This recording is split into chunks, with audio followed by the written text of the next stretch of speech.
The first thing we had to consider was the characters and who was going to be playing them.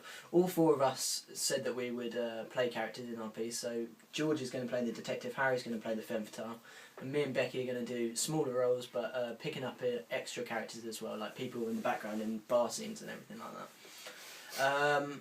Our first scene starts with two cars coming together in somewhere like a car park. There will be like quick shots of things like the wheels spinning, the gear stick, the gear changes and stuff like that, and shots of over-shoulder shots of the characters and everything like that. Yeah. Okay, we're gonna shoot the first scene in Tesco's car park because it's like a good area for like cars coming in and out, and also like we can make noise and it won't matter because there's like a distribution centre there. Also, there's like big overhead lighting, which we wanted to use like real lighting rather than shooting it during the day and making it like dark on editing. Thought it'd be easier to do it at night with like big overhead lighting. In this scene, we're gonna like introduce the whole theme with like the white glove and basically like the theme that's gonna run through our play. This mysterious like white glove is gonna be like the main character within the scenes. In this scene, two men will be shown exchanging money.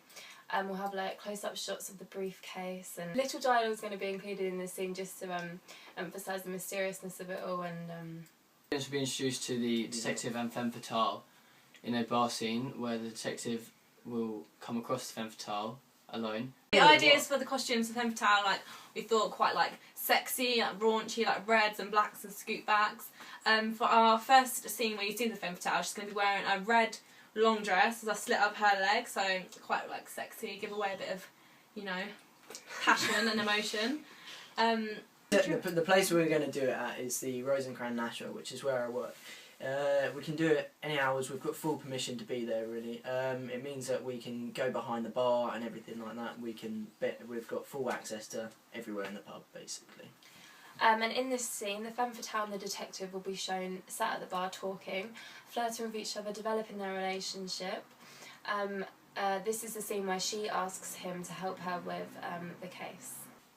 Okay, so with the next section after the bar scene, we're kind of unsure, but somehow or another the detective will find some lead to a person's house. When he gets to the house, he finds a dead body, and while he's there, we'll do a shot of outside of a white glove posting a letter through the letterbox. Yeah,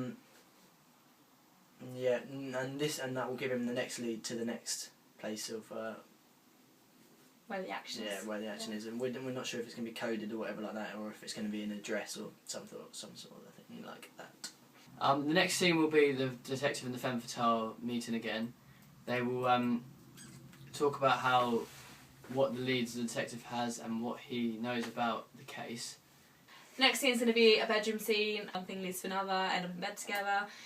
Quite a romance together, and she obviously speaks to him about the case. He tells her what he's found out about it. Kind of just like a more of a story opening, story develops kind of thing. In this scene, we're going to use props such as Venetian blinds, which is a typical convention of a film noir. We're going to be using silk nightwear, which sort of represents her like seductive side and brings out her character more. This unravels the storyline and just progresses their relationship. Okay, so after the romance scene, because he had gone to the house with this lead, somehow or another it's going to lead to him going somewhere or another. We're still unclear of how this is going to happen, basically, or what's going to happen. So we've got ideas like some other man involved with the femme fatale, meaning that she can't get the money herself. But yeah, somehow or another he's going to meet another person or go to this next lead's place. Yeah, throughout we're just going to have more scenes of like more letters being shown, and like the white glove's going to appear more, and it just all sort of leads to other leads. Throughout, obviously, you're not supposed to know who the white glove person is, and it's not going to be like, we're going to make it so it's not really obvious, like you're kind of wondering who it is, like is it this person, is this person, and at the end it's going to be revealed. The detective will find the missing money that the femme fatale has been looking for. He will then be shot from behind, falling to his knees. We then see the person who has shot him from their feet walking towards the briefcase. We then see the white glove pick it up, and as the person walks away, we will reveal that it was a femme fatale all along.